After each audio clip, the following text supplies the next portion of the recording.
আসসালামু আলাইকুম ভিউয়ার্স। আশা করি সবাই ভালো আছেন। হ্যাঁ, এটা প্রায় আমার ধরতে পারেন ফাইনাল একটা হারভেস্টিং। ফাইনাল হারভেস্টিংয়ের আমার যে মাছগুলো অবশিষ্ট ছিল এগুলোই, এগুলা ওই বলতে গেলে এই 10টাই কেজি। হ্যাঁ, অনেকগুলো কিন্তু এখানে 7 থেকে 8টাও কেজি, তারপরেও যদি সবগুলো অ্যাভারেজ করা হয় এই 10টাই কেজি ধরতে পারেন আপনি। এবারে আমি আলহামদুলিল্লাহ শুক্রিয়া, এই কম খরচের মধ্যেই আমি একদম উৎপাদন খরচ কম করে একটা মোটামুটি একটা লাভ আমি পেয়েছি। আর এই সবার একটা কোয়েশ্চেন, ভাই আমরা পুকুরে কই মাছ চাষ করে লাভবান হতে পারি না, কিংবা বাইফলকে কই মাছ চাষে লাভবান হতে পারি না, কিন্তু আপনি বলেন এখানে আপনি ট্যাঙ্কে এই মাছ চাষ করে লাভবান হতে পারেন। কারণ এখানে পার্থক্যটা হচ্ছে আপনাদের সাথে আমার পার্থক্যটা হচ্ছে ওই মূলত খাবার খরচের ক্ষেত্রে। কারণ পুকুর কিংবা ট্যাঙ্ক কিংবা চৌবাচ্চাই পোনার খরচ কিন্তু একই। আপনি যে দামে পোনা ক্রয় করতেছেন আমিও একই দামে পোনা ক্রয় করতেছি, হয়তো 10-20 পয়সা এদিক ওদিক।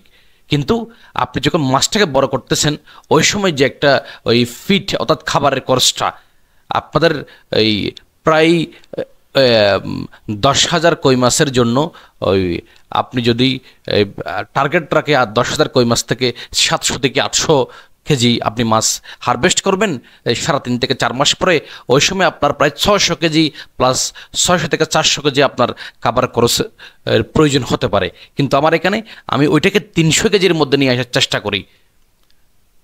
এটা কীভাবে করি আমি? আমি যখন ভালো মানের, এক্ষেত্রে আমি আবারও বলবো, ওই যারা এই জগতে আসতে চাচ্ছেন আপনার প্রথম উচিত একটা ভালো হ্যাসারি অথবা ওই যারা পোনা বিক্রি করে ওখান থেকে ভালো মানের পোনা ক্রয় করা। আপনি যতই কিছু করেন না কেন, যতই প্রোটিন সমৃদ্ধ খাবার আপনি এখানে প্রোভাইড করেন না কেন, যদি আপনার পোনা ভালো না হয়, যদি আপনার পোনা যদি গ্রেডিং করা পোনা না হয়, তাহলে 6, 7, 8, 10 মাসও আপনার পোনা কখনোই বড় হবে না। আপনি কখনোই এখানে লাভের মুখ দেখতে পারবেন না। আগে 1 নম্বর কাজ হচ্ছে আপনাকে ভালো মানের একটা গ্রেডিং আপনাকে পোনা বাছাই করতে হবে।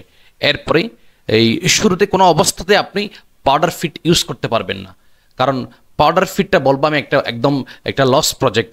এটার যদি আপনি 60 কেজি যদি আপনি পাউডার ফিড ইউজ করেন, দেখবেন যে আপনার ওখানে 40 কেজি আপনার ওয়েস্টেজ, 40 কেজি মাছ খেতেও পারবে না।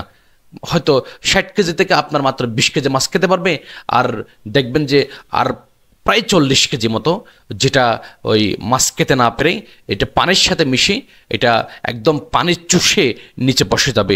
বরং এটা আরও ওই যেহেতু প্রোটিন সমৃদ্ধ, এটা যখন নিচে পচে যাবে এটা একটা অ্যামোনিয়া টক দূষিতের সৃষ্টি করে। তখন আপনার পানি যেমন দূষিত হয়ে যাবে, যেমন পানির প্যারামিটার নষ্ট হয়ে যাবে, আবার একই সাথেই আপনি ওখান থেকে এই একটা ওভারকাম করতে অনেক সময় সাপেক্ষ ব্যাপার, একটা কষ্টসাধ্য ব্যাপার। এটা হচ্ছে আমার সেই ট্যাঙ্ক, এটা সিমেন্টের ট্যাঙ্ক যেটা প্রায় 20,000 লিটার প্লাস। হ্যাঁ, এই আমি এই মাছ ধরার চেষ্টা করছি, দেখতে পাচ্ছেন। এই এই ট্যাঙ্কে মাছ চাষ যেমন একটা সহজ একটা মাছ চাষ, তেমন এখান থেকে মাছ হারভেস্টিং আরও বেশি সহজ। আর একই সাথে বলতে রাখি, আপনারা কখনই কোনো অবস্থাতেই এই একসাথে হারভেস্টিং করে সবগুলো মাছ একই দিনে মার্কেটে নিয়ে যাবেন না। তখন আপনার কখনোই লাভের আশা করতে পারবেন না। আপনার মার্কেটে 350, 400, 500 কেজি মাছ একদিনে কেনার গ্রাহক থাকবে না ভাই।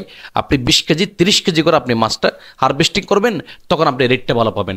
আপনি যখন 20 কেজি 30 কেজি মাছ হারভেস্টিং করবেন, দেখবেন যে 20 কেজি 30 কেজি মাছ আপনাকে মার্কেটে নিয়ে যেতে হবে না। এটা অনায়াসে আপনার আশেপাশে যারা আছে ওরাই আপনার থেকে নিয়ে নেবে। মোটামুটি একটা প্রফিট আপনি আশা করতে পারেন।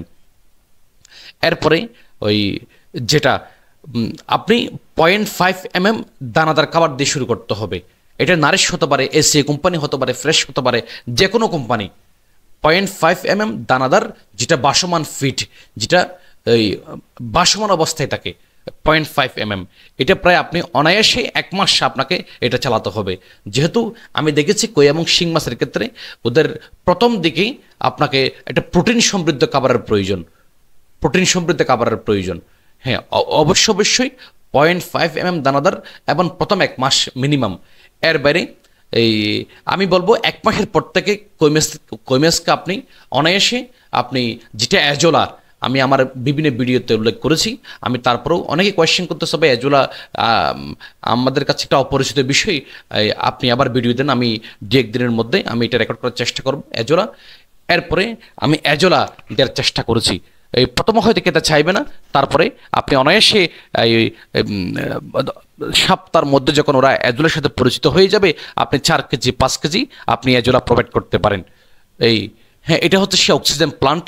কি বলবো, ওই এটা হচ্ছে মানে ট্যাঙ্কে মাছ চাষের একটা গোপন রহস্য। এটা আসলে অধিক মাছ উৎপাদনের একটা গোপন রহস্য। দেখতে পাচ্ছেন কি পরিমাণ একটা ঢেউ তৈরি হচ্ছে। এখানে বাইরে থেকে কোনো পানি দেওয়া হচ্ছে না। যে ঢেউ তৈরি হচ্ছে এটা হচ্ছে জাস্ট যে একটা নিচের পানি, ওই নিচের পানিকে পাম্পের সাহায্যে আবার তুলে উপরে ফেলা হচ্ছে, এইটুকু, আর কোনো কিছুই নেই। এটা আপনি 6 ঘন্টা পর পর মাত্র 30 মিনিটের জন্য আপনি রান করবেন। এটার কারণে আপনার কারেন্ট বিল আসতে পারে সর্বোচ্চ ওই 500 থেকে 600 টাকা মাসে। এই এটার কারণে যে একটা ভিতরে যে একটা গ্যাসটা জমা থাকে ওইটা অনায়াসে উঠে আসে, প্লাস যে একটা আর্টিফিশিয়াল ডেওয়ার কারণে মাছের একটা গ্রোথ বেড়ে যায়। এটা কি বলবো, আপনার অধিক মাছ উৎপাদনের একটা গোপন রহস্য, প্লাস মাছকে সহজেই রোগবালা থেকে এটা মুক্ত রাখে। আর এজোলা, ওই আমি দেখেছি সেটা, ওই আপনি 1 মাসের পর থেকে যখন আপনি এজোলা দেবেন, ওই হয়তো আপনি সকালে 2 কেজি দিয়েছেন বাজারের কেনা ফিট, আর বিকেলে দেবেন 5 কেজি এজোলা। আগে কিন্তু এজোলা দেওয়ার আগে আপনার যেখানে 4 থেকে 5 কেজি খাবার প্রয়োজন হতো, ওই জায়গায় আপনি ওটাকে এই 50% নিয়ে এসেছেন। 50% আপনার কেনা ফিট, আর 50% হচ্ছে এজোলা। এমনও আমি দেখেছি আপনি যখন 10 কেজি এজোলা দিলে, এই 10 কেজি এজোলাই কিন্তু একদিনে শেষ করতেছে। এটা একটা প্রোটিন সমৃদ্ধ আসলে। এটাতে এটা সায়েন্টিফিক্যালি প্রুভড, এটাতে প্রায় 35% প্রোটিন। এবং এই আপনার বাজারে যে একটা খাবার থাকে, ওখানে বিভিন্ন অনেক সময় বাজারের খাবারটা অধিক প্রোটিনের কারণে, যেহেতু এটা আর্টিফিশিয়াল একটা খাবার, ওইটার কারণে মাছের বিভিন্ন রকমের একটা সমস্যা দেখা যায়। এই ব্যাকটেরিয়াল ইনফেকশন, তারপরে বিভিন্ন লিভারের সমস্যা। মাছের গ্রোথ তো ঠিক আছে, কিন্তু একটা লিভারের সমস্যা। কিন্তু যখন আপনি এই একটা ন্যাচারাল যে একটা ফিট এজোলা আপনি প্রোভাইড করবেন, দেখবেন যে সমস্ত মাছ রোগবালা থেকে যেমন মুক্ত, আর একই সাথে মাছের একটা বাম্পার একটা রেজাল্ট আসলে। আপনি যখন এভাবে এই এজোলাকে দৈনিক একবার, সকালে একবার আপনি দিচ্ছেন বাজারের খাবার, বিকেলে আপনি এজোলা, এবার যখন দিন শেষে যখন আপনি দেখবেন প্রায় 3.5 মাস যখন হয়ে যাবে, তখন দেখবেন আপনার ওই বাজারের ফিটটা লাগতেছে মাত্র 300 থেকে 350 কেজি, কিন্তু মাছ ঠিকই আপনার ওই 8 থেকে 10 কেজিতে চলে আসছে। আপনার দেখতেই পাচ্ছেন তার প্রমাণ। এখন গ্রেডিং করা হচ্ছে। এইখানে আসলে ভিয়েতনামি কই মাছের ক্ষেত্রে কি বলবো, এটা বাম্পার একটা রেজাল্ট আসলে। এটা ওই দ্বিগুণ লাভের একটা ব্যবসা আসলে। এর থেকে কোনো সহজ কোনো ব্যবসা হতে পারে আমি মনে করি না। আর শুধু এটা একটা চ্যালেঞ্জিং একটা ব্যবসা হচ্ছে, এটা শীতকাল। শুধু ওই সময় এটা কিন্তু অবশ্যই আমার শীত পরবর্তী মাছের হারভেস্টিং। আমি বিভিন্ন কলাকৌশল অবলম্বন করে আমি যথেষ্ট শীতকালও সফল আলহামদুলিল্লাহ। তবে আপনারা শীতকালে ব্যতীত অন্য সময় টেনশন ফ্রি মাছ চাষ করতে পারেন। এটা খুবই শক্তিশালী একটা মাছ চাষ। আপনারা বিশেষ করে এখানে যেহেতু আসছেন, আপনাকে খরচটা কমিয়ে আনতে হবে। আপনি যদি 1000 কেজি মাছ উৎপাদন করেন, যদি বলেন যে একটা ছোট জায়গা থেকে 1000 কেজি মাছ উৎপাদন করেছি, কিন্তু খরচটাও প্রায় আমার 800 থেকে 900 কেজি খাবার লেগেছে, তখন আপনি ওই 15 থেকে 20,000 টাকা আপনি প্রফিট করতে আপনার কষ্ট হয়ে যাবে। তো ওই সময় আপনাকে যদি এই মোটামুটি যথেষ্ট 50% অধিক আপনি লাভবান আশা করতেছেন, অর্থাৎ দ্বিগুণ, তখন আপনাকে ওই এজোলা খাওয়াতে হবে ভাই। এজোলা, ওই যারা আমরা ওই হাতে বানানো খাবারটা ইউজ করি, আমি বলবো হাতে বানানো খাবারের থেকে আপনারা ছোট্ট একটা জায়গায় আপনারা এজোলা চাষ করুন। এজোলা এটা বাম্পার একটা। আমার নেক্সট ভিডিও আশা করি আমি এজোলা নিয়ে আবার ভিডিও দেবো। আমি বলবো ওই ট্যাঙ্কে মাছ চাষ শুরু করার আগে আপনি এজোলা চাষ শুরু করুন ভাই। এজোলাটা এটা মারাত্মক একটা রেজাল্ট, এটা প্রোটিন সমৃদ্ধ খাবার। এটা কই মাছের ক্ষেত্রে দেখতেই পাচ্ছেন প্রায় 20 কেজির উপরে এখানে মাছ উঠতেছে। আমি আবারও শীত পরবর্তী প্রায় আমার হিসেবে 365 কেজি মনে মাছ হারভেস্ট করেছি। এটা নিয়ে আমি লাভ লসের একটা ভিডিও দেবো। এটা আসলে মানতে কষ্ট হবে, কারণ এখন যুগের সাথে মিলিয়ে আপনাকে আপডেট করতে হবে, আপনাকে খরচটা কমাতে হবে ভাই। হ্যাঁ, দেখতে পাচ্ছেন 3 জনে মাছ তুলে কষ্ট হচ্ছে আসলে। এখানে প্রায় একবারে 30 কেজির কাছাকাছি মাছ তোলা হয়।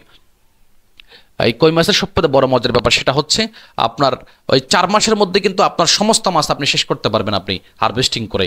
কিন্তু অন্য মাছের ক্ষেত্রে একটু সময় লাগতে পারে। আর এখানে যখন বড় মাছটাকে আপনি যখন বাসে সেল করবেন, দেখবেন যে মাছগুলো ছোট অবস্থায় এগুলো অনায়াসে 15-20 দিনের মধ্যে আবার আপনি সেল করতে পারবেন। আর বলবো ট্যাঙ্কে মাছ চাষটা এর থেকে সহজ কোনো ব্যবসা হতে পারে না, একদম টেনশন ফ্রি একটা ব্যবসা। হ্যাঁ, দেখুন এবার মাছগুলো যথেষ্ট গ্রোথ, মাশাল্লাহ। এগুলো অনেকগুলো 8টাও কেজি। এই আপনি যখন এজোলা খাওয়াবেন, এই সবথেকে বড় সুবিধা হচ্ছে ওই মাছটার একদম ওই স্বাদ মনে হবে যে আজ থেকে বহু বছর আগে যখন আপনার যে একটা বিলের কই মাছ, হ্যাঁ কই মাছের মতোই। কারণ বিলের কই মাছগুলো কেন টিকে থাকবে, কেন বড় হয়, ওখানে তো কেউ ফিট দেয় না। ওইটা বড় হয় এই কারণে ওখানে আসলে ওই যেটা এজোলা ওরা খুঁজে নেই, এটা এজোলা হচ্ছে খুদে পানা, যেটা আপনারা দেখেছেন কিন্তু হয়তো পরিচিত না। আর আমি আবারও বলবো ভাই, এরকম একটা অক্সিজেন প্লান্ট আপনারা সেট করবেন, এটাতে আপনার খরচ যাবে সর্বোচ্চ ওই 9 থেকে 10 হাজার, কিন্তু এটা আপনাকে একটা বিশাল একটা রেজাল্ট নিয়ে আসবে। এটা এমন একটা রেজাল্ট, এটা আপনার আসলে চিন্তার বাইরে। এটা যেমন একটা ফ্লক তৈরি করতে সহায়তা করে, একই সাথে গ্যাস রিমুভ করতে সহায়তা করে, প্লাস একই সাথে এটা আর্টিফিশিয়াল ডেউ তৈরি করতে সহায়তা করে। এই আর্টিফিশিয়াল ডেউট যে মাছের জন্য কত বড় ভূমিকা রাখে, এটা আমি আসলে বলে বুঝতে পারবো না। অনেক সময় পানি দূষিত হয়ে যায়, এই নোংরা হয়ে যায়, তখন একটা আপনি যখন এটাকে ঘন্টা 2 ঘন্টা আপনি যখন রান করবেন, দেখবেন যে ওই একটা ভালো রেজাল্ট আপনার জন্য নিয়ে আসবে। যখন ভিতরের যে একটা টক্সিক যে একটা গ্যাসটা যখন বেরিয়ে যায়, এটা আসলে এটা আপনার ট্যাঙ্কে, অর্থাৎ আপনার সম্পূর্ণ আপনার উপযোগী একটা পরিবেশ তৈরি করবে। আর আমি বলবো আমার অবস্থানতে সহযোগিতা দিয়ে যাব, আপনারা আসুন, দ্বিগুণ লাভের একটা ব্যবসা আসলে এই ট্যাঙ্কে কই মাছ চাষ। ধন্যবাদ সকলকে।